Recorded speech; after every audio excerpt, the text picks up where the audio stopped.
नमस्कार, मैं अंजना मिश्रा, स्वागत है आप सभी का हमारे चैनल में।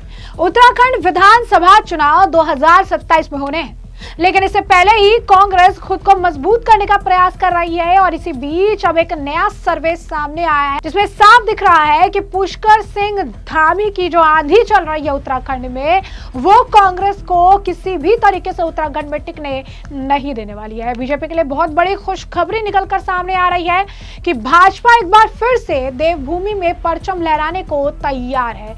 एक सर्वे सामने आया है जिसमें आपको बता दें कि भाजपा को 49 से 53 सीटें मिल सकती हैं, जबकि कांग्रेस केवल 16 से 20 सीटों पर सिमट सकती है। जी हाँ, बिल्कुल सही सुना आपने, टोटल 70 सीटों का आंकड़ा है और इन सीटों में से जो भाजपा को आंकड़ा मिल रहा है, इससे यह बात स्पष्ट है कि बीजेपी का परचम लहराने से उत्तराखंड में कोई भी रोक नहीं सकता है।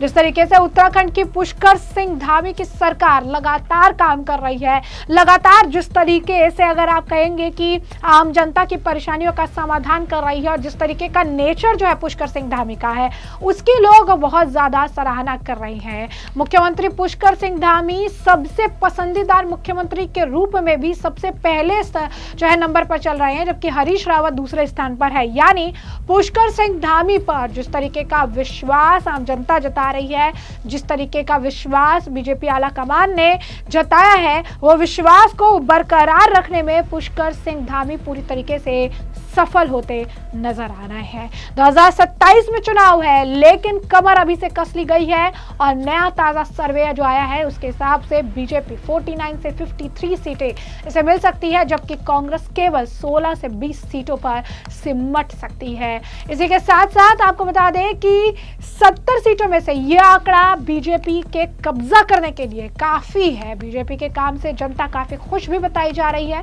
सिर्फ यही नहीं, देश में आपदा प्रभावित राज्यों के मुख्यमंत्रियों के कामकाज पर भी एक सर्वे हुआ जो टाइम्स ग्रुप के द्वारा किया गया, जिसमें उत्तराखंड के मुख्यमंत्री पुष्कर सिंह धामी पहले स्थान पर चल रहे हैं। हाँ, बिल्कुल सही सुना आपने।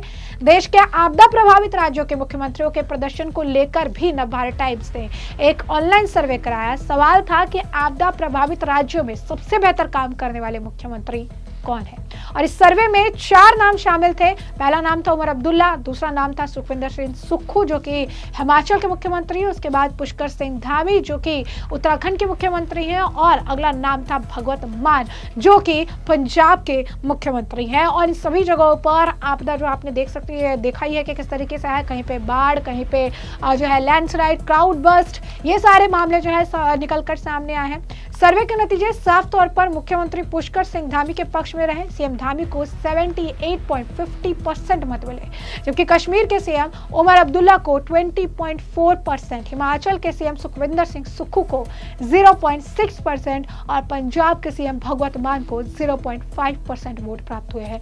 जनता का यह रुझान बताता है कि आपदा की घड़ी में मुख्यमंत्री धामी ने जिस तरह त्वरित राहत कार्यों को अंजाम दिया, बचाव और पुनर्वास योजना को लागू किया और प्रभावित क्षेत्रों का लगातार दौरा कर पीड़ितों से सीधा संवाद किया, उसने उन्हें बाकी नेताओं से अलग और आगे खड़ा कर दिया है। सिर्फ नवभारत टाइम्स का ही सर्वे नहीं, बल्कि टाइम्स ऑफ इंडिया की व्हाट्सएप कम्युनिटी पर भी जनता ने पुष्कर सिंह धामी को पहली पसंद करार दिया है। इस प्लेटफॉर्म पर भी यूजर्स ने उनके नेतृत्व क्षमता, त्वरित निर्णय लेने की शैली और संवेदनशील दृष्टिकोण की खुलकर सराहना की है। राजनीतिक विशेषज्ञों का कहना है कि ये परिणाम साबित करते हैं कि आपदा जैसी परिस्थितियों में मजबूत और संवेदनशील नेतृत्व ही जनता का भरोसा जीत पाता है।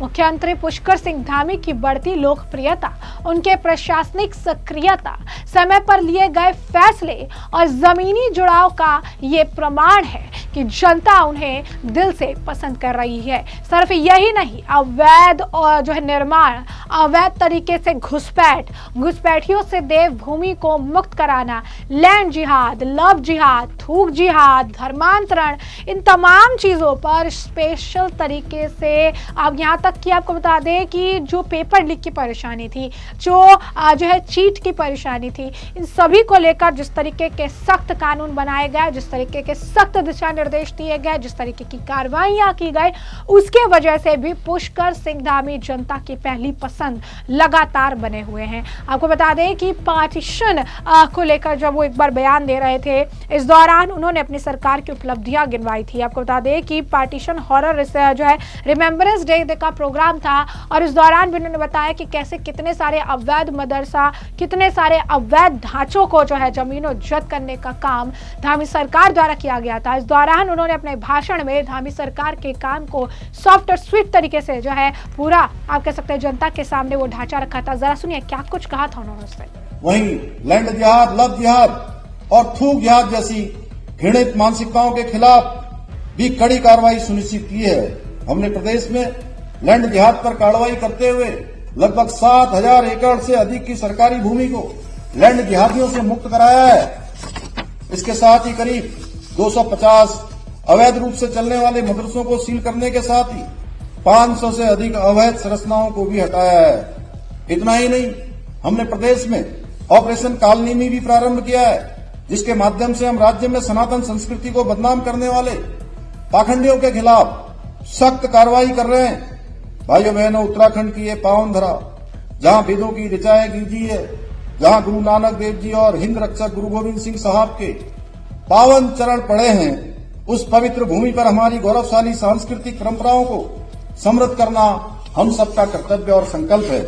मुझे पूरा विश्वास है कि आप सभी अपने इस कर्तव्य को निभाते हुए उत्तराखंड को देश का श्रेष्ठ राज्य बनाने के हमारे विकल्प रहित संकल्प को पूर्ण करने में इसी प्रकार एकजुट होकर कार्य करते रहेंगे। इन्हीं शब्दों के साथ मैं पुनः विभाजन की विभीषिका को झेल रहे प्रत्येक व्यक्ति का स्मरण करते हुए मेरे एक पंजाबी मित्र संकल्प सिंह गुड्डू की बंटवारे और उसके बाद पंजाबी समाज द्वारा दिखाए गए अदम्य साहस पर लिखी कविता के साथ अपनी बात समाप्त करता हूं। उन्होंने लिखा था, आजादी तो पाई हमने पर एक हाथ कटवा दिया, सपनों का आधा गुलशन एक झटके में वार दिया। माँ बेटी की जोड़ी टूटी, माँ बेटों की जोड़ी टूटी, प्यारों बहनों की चूड़ी टूटी, गांव नगर वीरान हुए, गलियों में रोती लाशें डोली, रिश्तों की दरिया सूख गए, जीवन की रीत बदल गई, धरती का आधा दिल टूटा, इतिहास की थाती जल गई। पर हमने आंसू पीकर सीखा, जख्मों में भी जीना है, राख से अपना घर चुन चुन फिर सपनों को सींचा है, फिर सपनों को सींचा है। बहुत बहुत धन्यवाद। जय हिंद, जय भारत, जय उत्तराखंड। तो जैसे कि आपने सुना, घुसपैठ के मुद्दे पर उन्होंने कहा, घुसपैठियों द्वारा जिस तरीके से अवैध कब्जे किए गए थे उसके बारे में उन्होंने जानकारी दी और इन अवैध कब्जों को, मदरसों को, इन जो अवैध स्ट्रक्चर थे, अतिक्रमण को हटाने का काम धामी सरकार द्वारा किया गया, इसकी उन्होंने जानकारी दी। हाल ही फिलहाल में उत्तराखंड में जिस तरीके से कई जगहों पर आपदा देखने के लिए मिली, कहीं पर अगर आप कहेंगे बादल फटने का मामला सामने आया, कहीं पर कुछ मामला सामने आया, वो खुद जमीनी स्तर पर उतर कर वहां पर जो भी प्रभावित क्षेत्र थे वहां पर उन्होंने दौरा किया, मीटिंग की, बकायदा जो भी आप कह सकते हैं राहत बचाव का काम किया जा सकता है उसके लिए वो खुद जमीन पर उतरे, आम जनता से मुलाकात की, उनकी समस्याएं सुनी, उसका समाधान में निकाला। ये वही पुष्कर सिंह धामी है जो अपने हाथ से चाय मिलाकर जो है चाय बनाकर अपने साथ बैठे लोगों को पिलाते हैं, जो वक्त पर निकलते हैं तो आम जनता से भी संवाद करते हुए चलते हैं। और यही कारण है कि जिस तरीके की उनकी भाषा की शैली है, जिस तरीके से संवेदन आप कह सकते हैं शील तरीके से वो चीज़ों को हैंडल करते हैं, ये जनता को काफ़ी पसंद आ रहा है। और 2027 के लिए जनता की पहली पसंद मुख्यमंत्री के तौर पर और पार्टी के तौर पर बीजेपी और पुष्कर सिंह धामी है और ये कांग्रेस के लिए एक बहुत बड़ा झटका है। तो ऐसे में हमने आपको जो पूरा मामला है ये बड़ा विस्तार से बताया कि पूरा मामला क्या है। उस मामले पर अब आपकी जो राय कमेंट सेक्शन में कमेंट करके जरूर से जरूर साझा करिएगा। धन्यवाद।